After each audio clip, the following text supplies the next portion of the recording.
মানে বিজেপির লোক আপনাকে চাইছেন, অথচ আপনি একসময় এত ঠোঁটকাটা হিসেবে পরিচিত ছিলেন যে আপনি দলের বিরুদ্ধেই কথা বলেছেন, একসময় দলের নেতৃত্বের বিরুদ্ধে কথা বলেছেন, নিজে ইস্তফা দিয়েছেন, নিজে বিরোধিতা করেছেন যে আমি পার্টি ছেড়ে দেবো, আমি আমার অনুগামীদের বলছি যে আর ভোটের দাঁড়িয়েও না, ভোটের কাজ করিও না। একসময় আপনি দাদা দলের বিরুদ্ধে একদম প্রকাশ্যে বলেছেন, আপনাকে ঠোঁট কাটা বলা হয়েছে।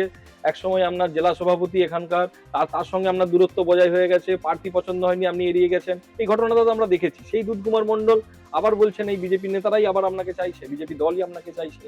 রাজ্য এবং কেন্দ্রীয় নেতৃত্ব বরাবর কখনো দুধ কুমার মণ্ডলকে মানে তারা অপছন্দের কারণে বা অপছন্দের তালিকায় রাখেনি। স্থানীয় স্তরের কিছু বিজেপি মানুষ যারা, আমি তো বলছি স্বার্থান্বেষী, তারা আমি যাতে বিজেপি এই এর মধ্যে না থাকতে পারি তার জন্য হয়তো তারা মানে প্রকারান্তর অনেক কিছু কোথাও বলেছে টলেছে, কিন্তু দল থেকে আমি আজ পর্যন্ত সরিনি, দল ছেড়েও দেইনি, দল থেকে সরে অন্য কোনো দলেও যায়নি।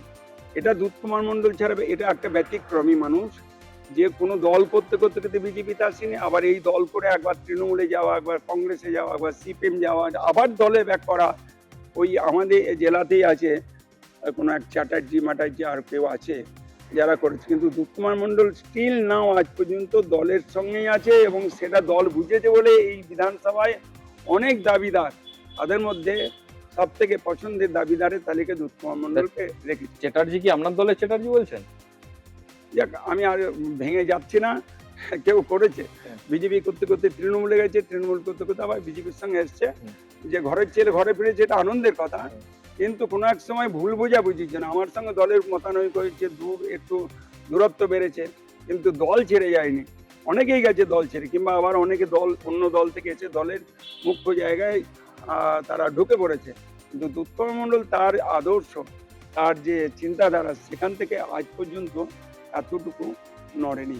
আমি তো আজও পর্যন্ত বলি, দলের বা দলের বাইরে কোনো অন্যায়ের সঙ্গে আপোষ করিনি, এবং ভবিষ্যতেও সে আপোষ দুধ কুমার মণ্ডল করবে না।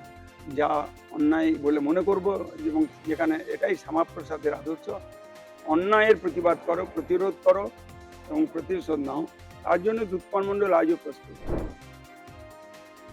দ্য সহজ পাঠ, সহজ কথা, সঠিক তথ্য।